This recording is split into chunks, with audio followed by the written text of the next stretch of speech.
Chapter 1: The Little Pill That Changed Medicine. Aspirin is one of the most remarkable drugs in human history, so simple, yet so powerful. For over a century, this tiny white tablet has been a companion in medicine cabinets around the world.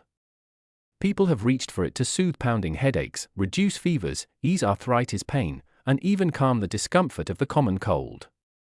But aspirin's story began long before laboratories and pill bottles. Ancient civilizations discovered that extracts from willow bark, which naturally contained salicin, a chemical similar to aspirin, could reduce pain and inflammation.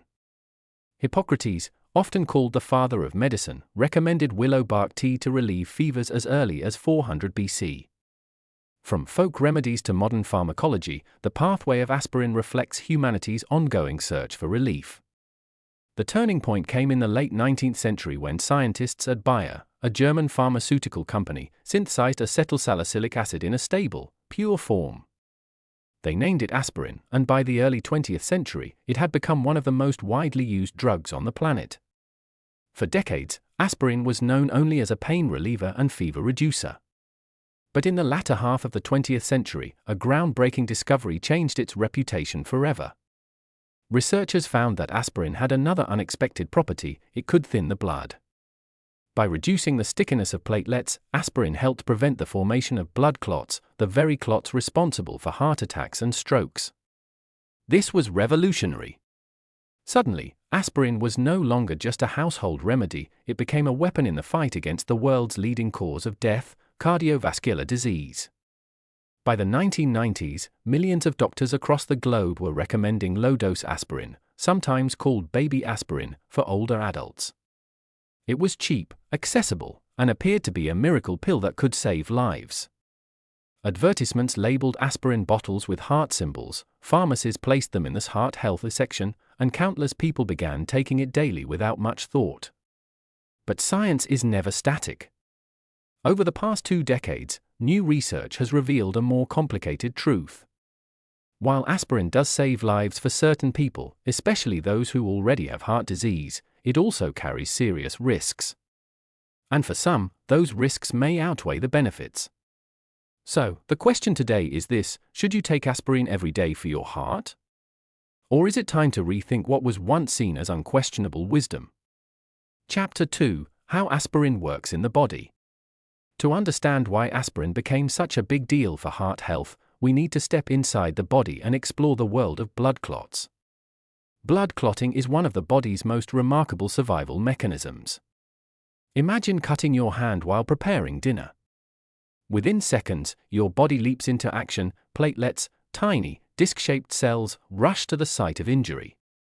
They clump together like construction workers building a dam, plugging the wound and preventing dangerous blood loss. Meanwhile, proteins in your blood called clotting factors weave a net around the platelets, strengthening the clot. This is what keeps a small cut from becoming a life-threatening situation. But while clots can be life-saving on the surface of the skin, they can also be deadly inside the arteries. If plaque buildup, caused by cholesterol, inflammation, and aging, ruptures inside an artery, platelets can mistakenly swarm the area and form a clot. In the heart, this blockage is called a myocardial infarction, or heart attack. In the brain, it's known as an ischemic stroke. In both cases, the results can be catastrophic. This is where aspirin steps in. Aspirin belongs to a class of drugs known as antiplatelet agents. It works by blocking an enzyme called cyclooxygenase, COX-1, which prevents platelets from producing thromboxane, a chemical that signals them to clump together. In simpler terms, aspirin makes platelets less sticky. They still work when needed, but they are less likely to cause the dangerous clots that block blood flow to the heart or brain. Doctors saw this effect and realized its potential. If aspirin could reduce clotting, it could prevent heart attacks and strokes before they happened. For someone with clogged arteries or a history of cardiovascular events, this was like discovering a protective shield. But there's a downside. Platelets are supposed to help stop bleeding. When aspirin interferes with this process, bleeding can become excessive. Instead of a quick clot, a small injury in the stomach lining can turn into a bleeding ulcer. A minor leak in a brain vessel can become a dangerous hemorrhage. The debate over aspirin for heart health is, at its core, a debate about balance. Do the benefits of preventing a heart attack outweigh the dangers of causing a serious bleed? Does this balance shift with age, health status, or risk factors? The answers to those questions have changed over time, as new research has painted a more nuanced picture. Chapter 3: The Rise of Aspirin for Prevention. In the 1980s and 1990s, a series of landmark clinical trials revealed something extraordinary. Aspirin significantly reduced the risk of repeat heart attacks and strokes in people who had already experienced one. This was the dawn of what doctors call secondary prevention, preventing a second event in those already at high risk. These findings were monumental.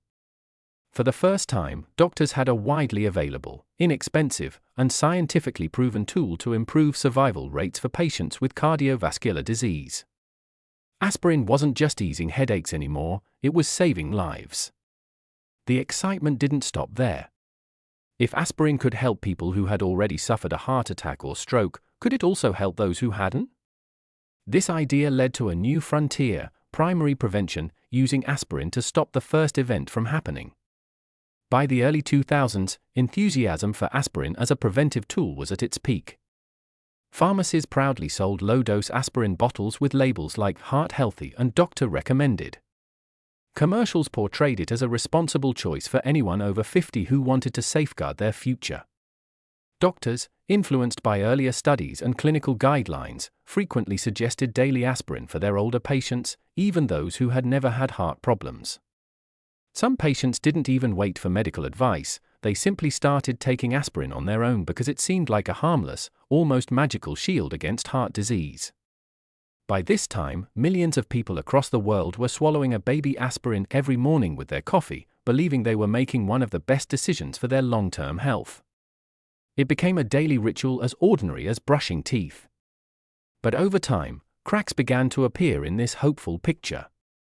While aspirin clearly delivered huge benefits for people with diagnosed cardiovascular disease, the impact on healthy individuals was far less dramatic. Some studies showed only a slight reduction in first heart attacks, sometimes as little as one fewer event per 1,000 people per year. Meanwhile, the risk of serious bleeding was becoming harder to ignore. Doctors and researchers began asking difficult questions: were millions of healthy adults taking aspirin unnecessarily? Was that miracle pill actually putting some people in danger? These questions set the stage for a massive re-evaluation of aspirin's role in heart health, one that continues to this day. Chapter 4: Aspirin for Secondary Prevention, a Proven Lifesaver. When it comes to heart health, there is one truth that remains undisputed: aspirin saves lives for people who have already suffered a serious cardiovascular event. This approach is known in medicine as secondary prevention. The term secondary simply means that the person has already had one event, such as a heart attack, stroke, or even a major procedure like coronary artery bypass surgery or stent placement, and the goal is to prevent a second, potentially deadly occurrence. Why is aspirin so effective in this group? The answer lies in risk. Once someone has already experienced a heart attack or stroke, their risk of another event skyrockets. Plaque is already present in their arteries, their blood vessels are vulnerable, and their cardiovascular system is fragile. In this situation, the odds of forming another dangerous blood clot are much higher than in someone who has never had such an event. Here's where aspirin becomes a hero. By reducing platelet stickiness, aspirin dramatically lowers the chances that a clot will block a major artery again. For these patients, the benefits far outweigh the risks. Dozens of large-scale studies confirm this. In fact, aspirin is still considered one of the cornerstones of modern cardiology. Guidelines from the American Heart Association, the American College of Cardiology, and similar organizations around the world continue to recommend aspirin for patients with known cardiovascular disease. Imagine this: a man in his 60s suffers a heart attack, is rushed to the hospital, and undergoes stent placement to open a blocked artery. From that day forward, aspirin is prescribed not as an optional supplement, but as a lifelong companion. It becomes part of the daily routine, alongside other medications such as statins or blood pressure drugs. Without aspirin, his risk of another clot forming inside the stent, and causing another heart attack, would be dangerously high. The same applies to patients who've had a stroke. In these cases, aspirin is often part of the long-term treatment plan, protecting the brain from future clots. For these high-risk individuals, aspirin is not just helpful, it's essential. It's the difference between preventing another catastrophic event and living under constant threat. This is why doctors emphasize, if you've already had a cardiovascular event, aspirin remains one of the most valuable tools we have to keep you alive and well. Chapter 5: Aspirin for Primary Prevention, a Changing Story. Now let's shift to a different group of people, those who have never had a heart attack, stroke, or major cardiovascular problem. This is where the story becomes more complicated. For decades, doctors believed that daily aspirin was a smart preventive measure for healthy adults, especially those over 50. The logic seemed simple: if aspirin prevents clots in people who've already had an event, surely it can stop the first event from ever happening. Why wait for a heart attack when you can prevent it in the first place? This belief spread rapidly. By the early 2000s, millions of adults, many of them perfectly healthy, were taking aspirin every single day. It became almost like a health insurance policy in pill form. In fact, some people didn't even ask their doctors, they just bought aspirin at the pharmacy and started taking it just in case. But over the last 2 decades, researchers have put this assumption to the test. Several massive studies, ARRIVE, ASCEND, and ASPREE, were designed specifically to answer the question, does aspirin really help healthy people avoid their first heart attack or stroke? The results were eye-opening. ARRIVE 2018 looked at moderate-risk adults. The study found no significant benefit in preventing first cardiovascular events with aspirin. However, it did find an increased risk of bleeding. ASCEND 2018 focused on patients with diabetes who are known to be at higher risk of heart disease. While aspirin did slightly reduce first heart attacks, the benefit was nearly cancelled out by the higher rate of bleeding events. ASPREE 2018 examined healthy adults over 70. This was the most striking trial. It found that aspirin did not extend life, did not lower the rate of cardiovascular events, but did increase the risk of major bleeding. The conclusion from these trials was clear: for people without existing cardiovascular disease, the benefits of aspirin are much smaller than once believed, and the risks are far greater than most assumed. This changed medical practice worldwide. The U.S. Preventive Services Task Force, for example, now recommends against daily aspirin for primary prevention in adults over 60. For adults between 40 and 59 who have specific risk factors, aspirin may be considered, but only after a thoughtful, individualized discussion with a doctor. The shift was dramatic. What was once seen as a nearly universal recommendation is now a highly selective choice, tailored only to those at significant risk. In short, aspirin went from being a miracle pill for everyone to a specialized tool reserved for the right patients. Chapter 6: The Hidden Risks of Daily Aspirin. Part of aspirin's long-standing reputation as a safe pill comes from the fact that it has been around for so long. People often assume that because it's over the counter, it must be harmless. But in reality, aspirin's risks are very real and sometimes life-threatening. Let's look at the most common dangers. 1. Gastrointestinal bleeding. One of the most well-documented side effects of aspirin is its impact on the stomach. Aspirin irritates the stomach lining and increases stomach acid, which can lead to ulcers. Over time, this irritation can cause small blood vessels in the stomach or intestines to rupture, leading to internal bleeding. For younger, healthy adults, this might be rare. But for older adults, especially those over 60, the risk rises sharply. In some cases, gastrointestinal bleeding can be severe enough to require hospitalization or even blood transfusions. 2. Brain bleeds. While aspirin helps prevent ischemic strokes caused by clots, it can raise the risk of hemorrhagic strokes, which occur when a blood vessel in the brain bursts. These strokes are less common but often more devastating. Even a small increase in risk can have serious consequences, especially in older populations. 3. Kidney stress. Aspirin belongs to the same drug family as NSAIDs, non-steroidal anti-inflammatory drugs, which are known to strain the kidneys. For people already dealing with reduced kidney function, a common issue after age 50, long-term aspirin use can accelerate decline. 4. Drug interactions. Many adults over 50 are on multiple medications. Aspirin can interact with drugs such as blood thinners, e.g., warfarin, apixaban, which can dramatically raise bleeding risk. Corticosteroids, which also increase the chance of ulcers and stomach bleeding. Certain supplements, like fish oil or ginkgo biloba, which can further thin the blood. These interactions make aspirin a risky choice for many older adults who are already managing complex medication routines. The key message here is this: aspirin is not inherently bad, it's powerful. Unlike any powerful drug, it carries side effects. For people at very high cardiovascular risk, those side effects are often worth it. But for those at low or moderate risk, the harms often outweigh the benefits. This is why modern medicine no longer recommends blanket use of aspirin for everyone over 50. Instead, it emphasizes personalized prevention, tailoring the decision to the individual, their medical history, and their unique risk profile. Chapter 7: Who should consider aspirin, and who shouldn't? The million-dollar question is this: who actually benefits from daily aspirin, and who should stay away from it? For years, aspirin was seen as a nearly universal protector. But modern science has taught us that the answer is far more nuanced. Whether aspirin is right for you depends on your personal health history, age, and risk factors. White heavy checkmark aspirin is generally recommended for people who have already had a heart attack or stroke. This is the clearest case. These individuals face a very high risk of another cardiovascular event. In their situation, aspirin can literally be a lifesaver, cutting the risk of recurrence significantly. Those who have undergone stent placement or bypass surgery.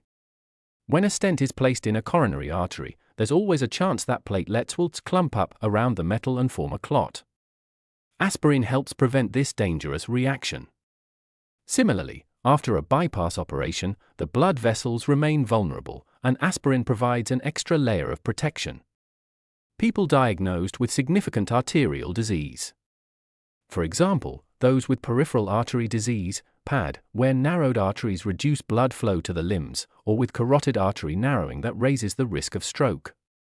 These patients often benefit from long-term aspirin therapy under careful medical supervision. Crossmark aspirin is generally not recommended for healthy adults over 60 with no history of heart attack, stroke, or arterial disease. The latest research shows that in this group, the risks, especially bleeding, are often greater than the potential benefits. Anyone with a history of stomach ulcers, gastrointestinal bleeding, or clotting disorders. Because aspirin thins the blood, these individuals are especially vulnerable to dangerous internal bleeding. People already taking blood thinners. Medications like warfarin, apixaban, or clopidogrel are powerful anticoagulants on their own. Adding aspirin on top of these drugs, without explicit instruction from a doctor, can create a dangerous double thinning effect, dramatically raising bleeding risk. Those with uncontrolled high blood pressure. Hypertension itself increases the likelihood of a brain bleed. Adding aspirin to the mix can push that risk higher. Scales # the decision requires balance. The choice to take aspirin is not something to decide casually at the pharmacy aisle. It's a decision that should be personalized and deliberate, made in partnership with a healthcare professional who can weigh your cardiovascular risks against your bleeding risks. In medicine, this is sometimes called individualized risk stratification. That means your doctor will look at factors such as your age and sex, family history of cardiovascular disease, blood pressure and cholesterol levels, whether you have diabetes or smoke, your history of gastrointestinal or bleeding issues, medications you already take. Only when all these elements are considered together does it make sense to answer the question, is aspirin right for me? For some, it's a daily lifeline. For others, it's an unnecessary, and even harmful, habit. Chapter 8: Safer Alternatives for Heart Health. If aspirin isn't suitable for everyone, what else can you do to protect your heart? The good news is that there are many proven strategies that are not only safer than aspirin for most healthy adults but also go much deeper, tackling the root causes of heart disease rather than just lowering clotting risk. 1. Lifestyle changes, the foundation of heart health. Aspirin is a pill. But heart health begins with how you live each day. The most powerful medicine often comes from choices that seem simple but carry lifelong impact. Exercise regularly. Even brisk walking for 30 minutes a day improves circulation, lowers blood pressure, and strengthens the heart muscle. Eat a heart-healthy diet. Diets rich in whole foods, fruits, vegetables, legumes, whole grains, nuts, and fish reduce inflammation, lower cholesterol, and keep arteries flexible. Maintain a healthy weight. Excess weight, especially around the abdomen, increases strain on the heart and raises blood pressure, blood sugar, and cholesterol. 2. Blood pressure control. High blood pressure is often called the silent killer because it causes damage quietly, without obvious symptoms, until a crisis occurs. Managing blood pressure is one of the most effective ways to prevent heart disease and stroke. This may be done through diet, exercise, stress management, or, when needed, medications. 3. Cholesterol management. Excess LDL cholesterol contributes to plaque buildup in the arteries, narrowing them and making blockages more likely. Statins and other cholesterol-lowering medications have been proven to reduce heart attack and stroke risk far more effectively than aspirin for primary prevention. 4. Quit smoking. Smoking damages arteries, raises blood pressure, and accelerates plaque buildup. Quitting smoking is one of the most powerful single steps you can take for heart health. The benefits begin almost immediately and continue to grow over time. 5. Stress and sleep. Chronic stress keeps the body in a fight or flight mode, raising blood pressure, blood sugar, and inflammation, all of which harm the cardiovascular system. Sleep deprivation does the same. Learning to manage stress, through meditation, deep breathing, yoga, or hobbies, along with ensuring 7 to 8 hours of quality sleep, is profoundly protective for the heart. The beauty of these alternatives is that they don't just reduce the risk of heart disease, they improve your overall quality of life. Unlike aspirin, they come with positive side effects. More energy, better mood, stronger immunity, and healthier aging. Chapter 9. Talking to your doctor about aspirin. If you're over 50 and wondering whether aspirin should be part of your daily routine, the next step isn't guesswork or internet advice, it's a conversation with your doctor. What to ask your doctor. Prepare a few key questions to make the discussion more meaningful. Do my personal risk factors justify aspirin? Would the benefits outweigh the bleeding risks in my case? Are there safer or more effective alternatives I should consider first? What are the warning signs of bleeding I should watch out for if I start aspirin? How might aspirin interact with the medications and supplements I already take? Why personalization matters. No two people are the same. What works for your neighbor, spouse, or sibling might not be right for you. For example, a 65-year-old man with diabetes and high blood pressure might benefit from aspirin, while his 65-year-old sister with no risk factors and a history of ulcers would likely be harmed by it. Medicine today is moving toward a personalized approach. It's no longer about blanket rules for everyone in a certain age group, it's about tailoring decisions to your unique health profile. Shared decision-making. Many doctors now use what's called shared decision-making, a collaborative process where you and your healthcare provider weigh the pros and cons together. Instead of being told what to do, you become an active participant in your care, choosing the path that aligns with both your medical needs and personal values. This is especially important with aspirin because the decision is not always black and white. For some people, the risks and benefits are finely balanced. That's why informed conversation is key. Chapter 10. The New Truth About Aspirin. Aspirin has had an extraordinary journey in medicine. From its beginnings as a simple pain reliever to its role as a revolutionary heart protector, it has touched millions of lives. But today, the truth about aspirin is more complex than ever before. Aspirin is not a villain. Despite the recent headlines, aspirin should not be seen as dangerous or obsolete. For people with existing heart disease, it remains one of the most important and effective tools we have. It's a cornerstone therapy that saves lives every single day. Aspirin is not a miracle pill. At the same time, aspirin is not the universal's miracle pill it was once believed to be. For healthy older adults with no cardiovascular disease, the risks of bleeding often outweigh the potential benefits. What once seemed like a smart precaution is now recognized as a risky habit for many people. The real truth: context is everything. The truth about aspirin can be summed up in 3 words: context is everything. For someone recovering from a heart attack, aspirin is essential. For a healthy 65-year-old with no heart problems, aspirin may be unnecessary or even harmful. For those with risk factors in between, the decision must be made carefully, with professional guidance. Beyond pills, the lifestyle factor. Perhaps the most important lesson is this: protecting your heart is not just about what you take, it's about how you live. Exercise, diet, sleep, stress management, and quitting smoking remain the real keys to long-term heart health. Pills can help, but they can never replace the fundamentals. A balanced perspective. Aspirin is neither angel nor demon. It's a powerful drug, one that deserves respect, careful use, and thoughtful application. The era of one-size-fits-all aspirin therapy is over. What remains is a more sophisticated, more personalized, and ultimately safer approach to prevention. In the end, the real key to heart health after 50 isn't found in a bottle. It's found in knowledge, balance, and daily choices. And that may be the greatest truth about aspirin of all.